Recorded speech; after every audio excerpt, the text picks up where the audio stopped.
وكذلك عربيا وحتى على المستوى الأوروبي. أكيد أحباء الفريقين حتى في أوروبا وفي الخليج يتابعوا مباراة اليوم مباراة معناها تعني اللقب، تعني المراهنة على اللقب، خاصة مع الوضعية الحالية ومع الفوز المؤقت الاتحاد الرياضي المنستيري، فوز النجم الساحلي البارح، فوز الترجي الرياضي الجرزيسي. أيما إثارة سنا مشاهدينا في لقاءات الرابطة المحترفة الأولى لكرة القدم. في الذهاب 3 مدافعين سجلوا بالراس. تأكيد أن الكرات الثابتة هي من نقاط قوة خاصة النادي الافريقي. شفناه في اللقاءات الاخيره. الترجي الرياضي التونسي كما قال سامي في غياب يوسف البليلي، ينساس شهاب الجبالي واشرف الجبري. مشيره الاخرى ثم بلال ايت مالك، حمزه الخضراوي، كيوزيمبي وكذلك حمدي العبيدي. دخول اللاعبين الى الميدان، الارقام على شيره والميدان وحقيقه الميدان للحسم اليوم في مباراة منتظرة. الكل ينتظر في مآل لقاء الأجوار. عنده انعكاسات على مستوى الترتيب، عنده انعكاسات على مستوى حظوظ الفريقين في معناها بطولة 4 و5 أندية معنية بلقب الرابطة المحترفة الأولى لكرة القدم. دائما التغطية الخاصة على الوطنية الأولى للقاءات الأجوار. وإلى حد الآن دخول لاعبي الفريقين الى الميدان، وان شاء الله المستوى يكون راقي مع الاسماء الموجوده مع الامكانيات الموجوده. ويحظى بمتابعه جماهيريه كبيره. ديربي العاصمه رقم 142 ان شاء الله يفي بكل وعود، وخاصه انه الحكم هو اللي صفر مباراه الذهاب، الحكم البرتغالي جودينيو. ونمشيو يعني للبروتوكول الخاص ما قبل انطلاق المباراه مع النشيد الرسمي التونسي، ثم نعود للتعليق على هذا الديربي الوطني التونسي.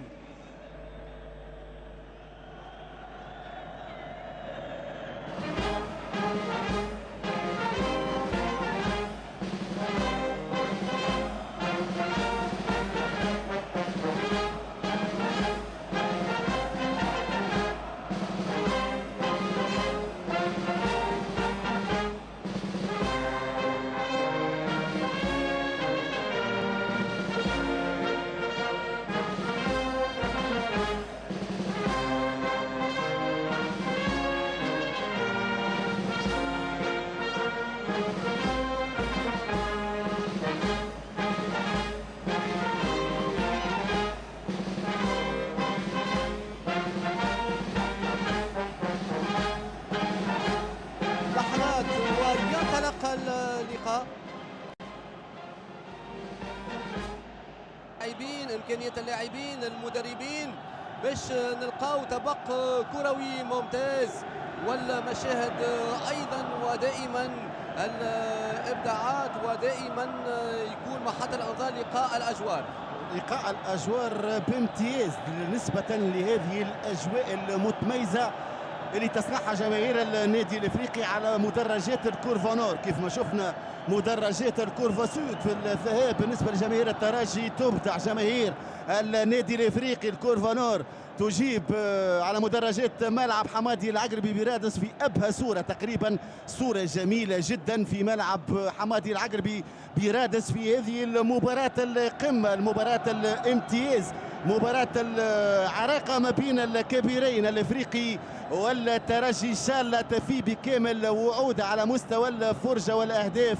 الاهداف كانت حاضره في مباراه المدافع حمزه الجلاسي مدافع على الترجي. كره من جديد حمدي العبيدي ياخذ الكره حمزه الخضراوي، حمزه الخضراوي يربح المخالفه من قدام انظار الحكم وامامكم الحكم البرتغالي لويس ميغيل برانكو جودينو يقول المخالفه لفائده النادي الافريقي. بدايه الافريقي بعد عمليه اولى كانت من حمدي العبيدي الداخل قدام حمزه الجلاسي مدافع على الترجي. هذه المحاوله الثانيه ما بين اونيتشي اوبيلو النيجيري وحمزه الخضراوي يربح المخالفه النادي الافريقي في الدقيقه الثانيه. بدايه تبدو انها واعده في هذا الديربي، ديربي العاصمه يحمل رقم 142 في تاريخ المواجهات ما بين الترجي والافريقي. غيث الصغير هو باش تولى تنفيذ المخالفه من جانب النادي الافريقي. كوتينيو ينبه على ملاعبيه الافريقي وايضا مدافعي الترجي. نفذ الكره غيث الصغير يرفع الكره يبعد دفاع ياخذ الكره عبد الرحمن كوناتي ليفواري.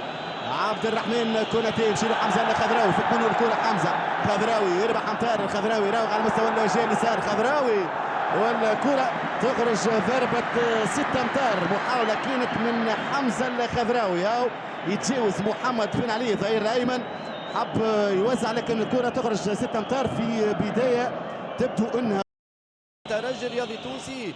نشوفوا الجهه اليسرى للفريقي تركيز على حمزه الخضراوي. تواجد بلال آية مالك لأول مرة يلعب الدربي كان متغيب على مباراة الذهاب. كانت محاولات في اختراق دفاع الترجي من الجهة اليسرى.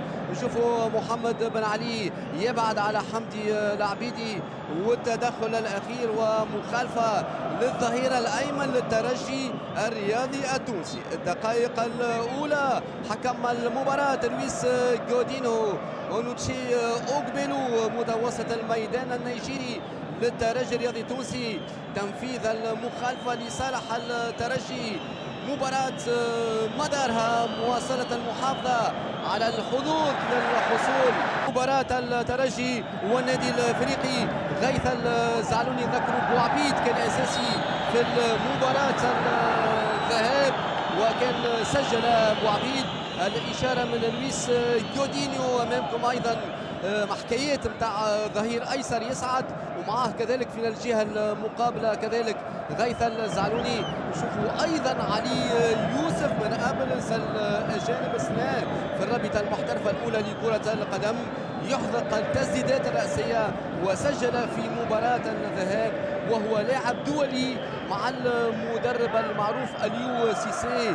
نشوفوا التدخل الأخير من جانب علي يوسف امام كوناتي وامام كذلك اشرف الجبري. يخرج علي يوسف بامتياز والتدخل ومش غريب الخصال نتاع التدخلات الناجحه على مدافع النادي الافريقي. اذا مخالفه جانبيه لصالح الترجي الرياضي التونسي والكرات الثابته كانت ناجحه في مباراه الذهاب. المعارضه من علي يوسف لغيث الزعلوني من الجهه اليمنى لدفاع النادي الافريقي. متابعه لمخالفه لصالح شهاب الجبالي المنتدب من جانب الترجي التونسي والقادم من الاتحاد الرياضي المنستيري. نتابع الكره لصالح الترجي الرياضي التونسي والهدف الاول لصالح الترجي الرياضي التونسي. احداث الفارق لصالح الترجي من حمزه الجلاسي. حمزه الجلاسي يتمكن من احداث الفارق لصالح الترجي الرياضي التونسي. جول لصالح الترجي. احداث الفارق للترجي الرياضي التونسي من مخالفه منفذه من شهاب الجبالي والتصويبه الراسيه من حمزه الجلاسي يغالط الحارس غيث اليفرني. قلنا الكرات الثابته من الوضعيات اللي تنجم تجسم بهم. تمكن الترجي الرياضي التونسي بالرجل اليسرى ثم تصويبه الرأسية. حكاية كرات ثابتة حتى في مباراة العودة وحمزة الجلاسي بالراس غالط الحارس غيث اليفرني معلنا على احداث الفارق للترجي. 3 كرات ثابتة في الذهاب اليوم كرة ثابتة أخرى. الامتياز لحمزة جلاسي وتجاوز مهارة الحارس غيث اليفرني. أسبقية مباراة منتظرة وأهداف منتظرة سامي في الديربي في لقاء الأجواء. عمليات جودينو البرتغالي أدار لقاءات في الأوروبا ليج في تصفية الشامبيونز ليج أيضا في الأوروب ناشيون ليج كذلك وأيضا عديد اللقاءات التقليدية في البطولة البرتغالية منها مباريات براغا وسبورتينغ لشبونة يوم 7 أبريل الماضي. المتابعة للمخالفة للفريقي في محور الترجي الرياضي التونسي. ابعاد الكرة من امين بن حميدة مباشرة تيني ثم غيث الصغير عكس الهجوم والمتابعة من تيني الكاميروني القادم من بول النادي الافريقي.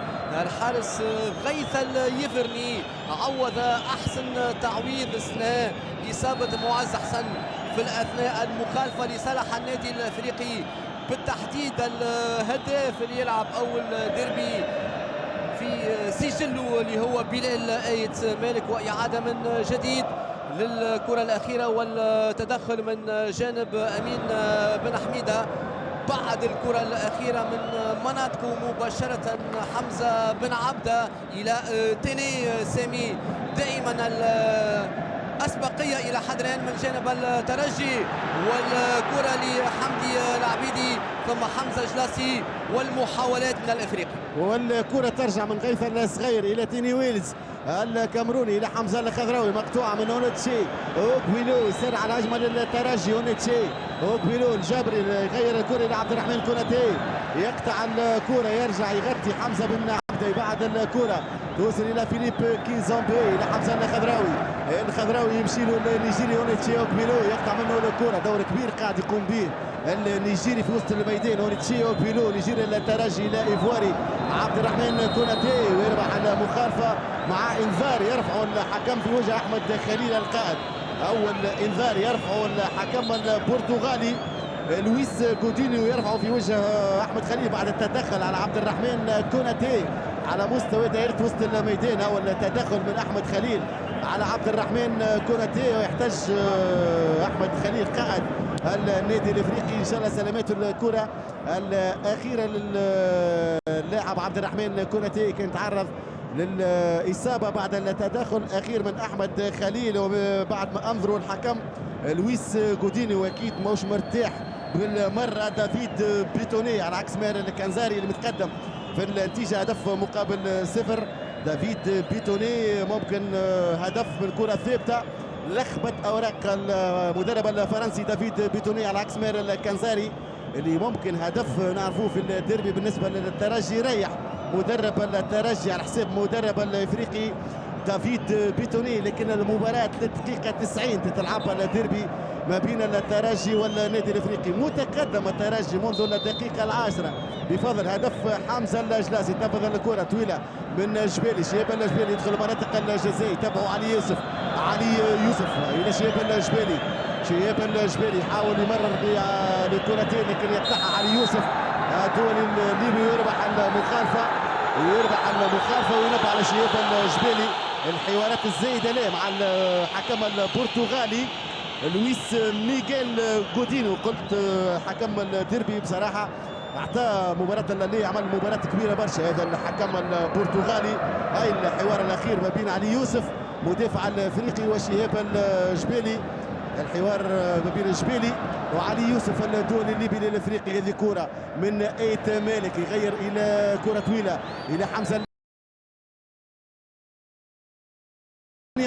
من ايت مالك ما يستغلهاش. هذه كرة من بلال ايت مالك من جديد يحاول التعديل الافريقي قبل نهاية الشوط الاول. توزيع الكرة البشير بن سعيد والحارس البشير بن سعيد كاد يرتكب خطأ فادح. البشير بن سعيد كادت تغالطه الكرة هذه. هاي الكرة من بلال ايت مالك، التوزيع كرة تعمل رباع قدام البشير بن سعيد، يصلح البشير بن سعيد هدف التعادل يضيع على النادي الافريقي. هاي اللقطة كانت تكلف غالي البشير بن سعيد، لكن الفتنة في اخر الثواني يمنع هدف على الافريقي. هذه كرة من جديد محمد بن علي أراد التوزيع لشهاب جبالي اليمين، تخرج بضربة 6 امتار عبد الرحمن في 25 دقيقة لعب. ثم مستوى محترم جدا سواء للافريقي او للترجي مع اسبقيه الترجي على مستوى التهديف. صحيح، ومنذ قليل شفنا الديريك معناها الهفوه نتاعو البشير بن سعيد ومحاولات من جانب الافريقي. قلنا مع الانطلاقه من الجهه اليسرى وين موجود بلال ايت مالك، ثم حمدي العبيدي يمشي مع حمزه الجلاسي ويبعد على قلب الهجوم الشاب المتألق في الافريقي حمدي العبيدي يسبق له تسجيل في لقاءات الاجوار الصغير غيث الصغير مباشره الخضراوي ومعها توغاي، الخضراوي مع توغاي وضربه جزاء لصالح النادي الافريقي. الافريقي. الاعلان على ضربه جزاء مع اقترابنا من نهايه الشوط الاول لصالح النادي الافريقي. اشاره من حكم المباراه لويس جودينهو البرتغالي. ضربة جزاء لصالح النادي الافريقي في المحاولة الأخيرة من جانب حمزة الخضراوي. نشوفوا حمزة الخضراوي مع أمين توغاي. نشوفوا الحوار الأخير بين حمزة الخضراوي وأمين توغاي. إشارة من حكم المباراة، كان قريب حكم المباراة. إذا ضربة جزاء لصالح النادي الافريقي. الفرصة للتعديل لفريق باب جديد في الدقائق الأخيرة في الوقت اللي اقتربنا من الوقت البديل للشوط الأول. ضربة جزاء، قلنا إمكانية مشاهدة برشا أهداف في مباراة اليوم. نشوفوا معناها الخضراوي إلى بروفوكي، ربح ضربة الجزاء، تخلي مناطق الجزاء، التدخل من توغاي. إشارة من حكم المباراة أنه ضربة جزاء لصالح النادي الأفريقي. ديربي مثير، ديربي فيه أهداف، ديربي فيه برشا تشويق كما كان منتظر. ديربي مداره لقب البطولة، ديربي مداره الشامبيونا، سنة 4 و5 أندية اللي هي معنية بلقب البطولة. إذا بعد قليل ضربة جزاء لصالح النادي الأفريقي، ضربة جزاء لتشكيلة المدرب دافيد بيتوني. أكيد الإمكانية للتسجيل، الإمكانية للتعديل من جانب فريق باب جديد بعد المحاولة من الخضراوي، وكان أيضا المتابعة من توغاي، وأكيد التشويق كامل سي وحمدي العبيدي هو باش ينفذ ضربة الجزاء لصالح النادي الأفريقي. وضربة جزاء للنادي الأفريقي ومعطى جديد في هذا الديربي المثير إلى آخر ثواني الدقيقة 45 من الشوط الأول. وحمدي العبيدي هو باش تولى تنفيذ ضربة جزاء السيا في حوار خاص مع البشير بن سعيد. البشير أم حمدي العبيدي؟ حمدي العبيدي بقوة يعدل هدف التعادل للنادي الافريقي. حمدي العبيدي يعيد المباراة كما كانت إلى نقطة الصفر من علامة الجزاء، وخامس أهداف حمدي العبيدي بقوة يصوب في شباك البشير بن سعيد. من ديربي من مباراة عبد الرحمن. تقريبا الديربي يصعب يصعب يصعب يصعب، يتكهن بنتيجة مباراة الديربي 1-1 ما بين سيا ولا ترجي. صحيح، الامتياز حاليا وتسجيل وتسليم من حمدي العبيدي لاعب الدربيات كما قال زهير الذوادي، سجل منذ سنتين، وغلط البشير بن سعيد معلنا على التعديل والإجابة على الكرة الثابتة على الكوفران اللي سجلها ترجي، وتسجيل كان لحمزة جلاسي. التعديل من حمدي العبيدي، ومباراة ممتازة منتظرة، مباراة ديربي دائما فيها الإثارة، دائما فيها تشويق، فيها الأهداف، فيها تسابق وتلاحق في الأهداف. حمزة جلاسي ثم حمدي العبيدي تمكن من التسجيل، تمكن من تسليم ضربة جزاء لصالح النادي الافريقي. الى حد الان التعادل في الوقت البديل مشاهدينا الكرام للشوط الاول، هدف مقابل هدف، وبالطبع الترجي والافريقي هدفهم هو لقب البطولة اللي معني بها الاتحاد الرياضي المنستيري اللي كذلك متألق في البطولة النجم الساحلي. إذا الأبرز هذوما الأربعة، والكرة في مناطق النادي الأفريقي، إشارة من جودينو المخالفة، الكرة في مناطق جزاء النادي الأفريقي، المخالفة لصالح النادي الأفريقي. ألغى الحكم جودينو هدف بلال آية مالك، ومن بعد جات المحاولة من الخضراوي، الإعلان على ضربة جزاء، التسليم لحمدي العبيدي، يرجع للتشكيلة الأساسية. اسبق له تسجيل في لقاءات الأجوار، كان وقتها لقاء لحساب البلاي أوف. إذا المباراة والتشويق كبير